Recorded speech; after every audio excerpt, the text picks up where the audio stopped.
was going. Anybody else have a question they want to ask the panel?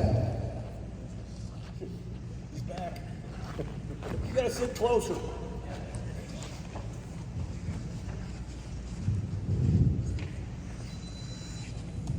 Sorry, I've got a lot of questions. I'll keep it limited.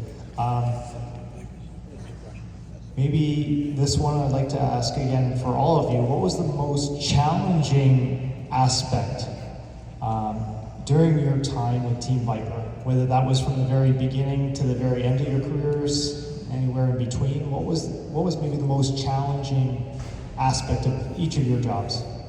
Keeping my marriage alive when I'm working 60 to 70 hours a week. Let's start from this side. We worked a lot of overtime early on, we really did, and Unpaid overtime. and so, you know, that was a challenge for families, and I'm sure my wife suffered as others did. But Mr. Sjoberg some credit. no, absolutely, Roy Sjoberg, you got to give him a lot of credit, and he was really the glue that held the team together, and just a great man on a personal level. You know, we miss him dearly. He's only been gone about a month now, or something like that. And just a great man, him and his wife, super people. Hey, somebody put some of these stickers on your tables. And I don't know that anybody's explained what they're for yet. If you look at a fireman or a policeman, when they lose one of their own, they put the black label on their badges. This is for Roy Sjoberg. Put on your badge on the front. It's our version of a Mourning Band. Yep. If you have a decal, probably don't put it on the decal. But if you got the big Cloisonne badge, this is our version of it. Thank you, Roy. Maybe we can talk a little bit about Roy.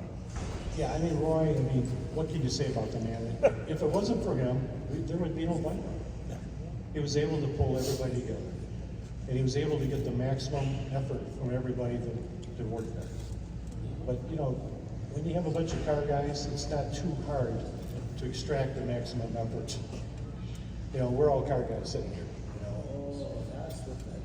you know. So that's the whole thing, you know. We just, without Roy, it wouldn't have happened.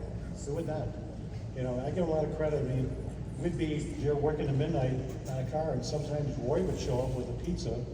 They just came from a lunch, a late dinner somewhere, and you know, and they would come up there and give us some pizza and hang out and check on the progress. So there isn't anybody else in the corporation that would have done that at his level, right?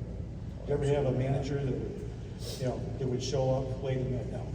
So that's the kind of guy he was. Totally concerned with his people, always concerned about with the wives and the marriages and how things were being held together, because he realized what a toll it could take. And he was right, it did take a toll with you folks, and I'm sure we all paid a little bit of the price, if not more. But it was a great experience that I'll never forget. You know, I was so fortunate to be selected, but asked. I guess I was asked originally. But you know, it really started out with what, 50 people? Is that what it was? I think it was 52. 52 people. You know, and we had no budget for anything. We had to beg, borrow, steal. Literally to build the shop. You know, we walked into a building with no hoist, no equipment, no tools. So we went shopping. We went shopping in Highland Park, and we would go to all the different labs and find out who had some equipment that they weren't using. You know, somebody might have a welder. Oh, okay, can we have that? Yeah, we'll get it to you. You know, have a couple of hoists that we're not using. We'll get those too. So that's just the way it went. So it was a true maximum effort. And if you knew all the details, you'd be surprised that we ever built a car. I was surprised that it actually started and ran at the end of the line. Any car.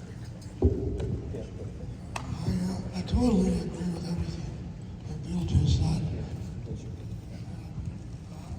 The one thing I remember about Roy, he used to, I sat closest to him.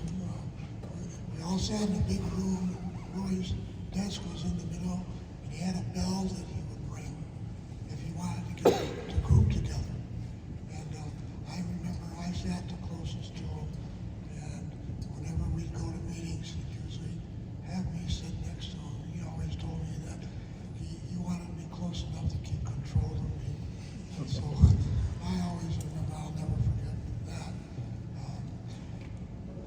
he's a great guy, and we really miss him. We used to go up to his place for events sometimes. He'd bring the team together every couple of months or so. And even after all these years, we'd always get a great turnout of a good proportion of the original team members. And it's so nice to see people after all these years. We're all, except a couple of course, really good friends. And I think it was said last night that it's not just a friendship that has lasted for so many years. It's really like a family. We're really one big family. We get along, we enjoy seeing each other. And Roy was the guy that was really responsible for making that type of a situation happen. Because I don't know of, never heard of any automotive group, regardless of company, a company, whether it's Ford or whatever, having that kind of a situation and that kind of a group of people. A few rambling thoughts. Ken and Herb and I went up to see Roy the Thursday before he died, on Sunday. And so we saw him three days before he died, roughly. And I never expected him to die. He just didn't seem that ill. He seemed like he ought to be going home. So that came as a big shock to all of us, really. It makes you appreciate maybe more the people you have. But in regards to the team, yeah, I didn't have any brothers, but I had, 20 or 30 of them at work. So I could lean on those guys a lot. I'll keep that. Well, Lutz, he always wanted to be 10 in the Viper, again, to make it different than anything else in America, and he certainly accomplished that.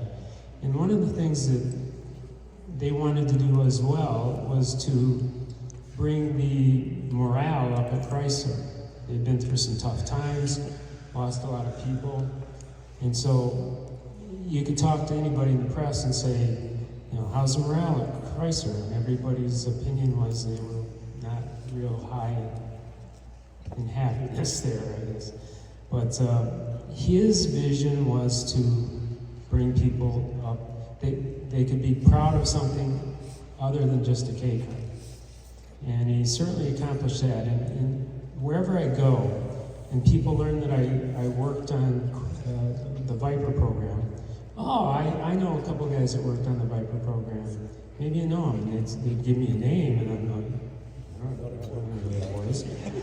And I think most of these people, these ghost people, were guys in the labs that, maybe I took a valve spring or something to be tested, or we needed some metallurgy on a part, whatever the case may be. And some guy down in the lab ran that test. So he would tell all of his buddies he worked on Viper. And you know what? That's fine, because that's just what Lutz, I think, that was his vision for the program, to bring everybody's morale up. And it was a stroke of genius. And every once in a while, for the pictures, you'll see the group gatherings, there'd be somebody in the pictures like, who's that? and it was, every picture, there's at least one person in there that nobody knew who they were. Kilroy. Yeah, the Kilroy thing. So, yeah.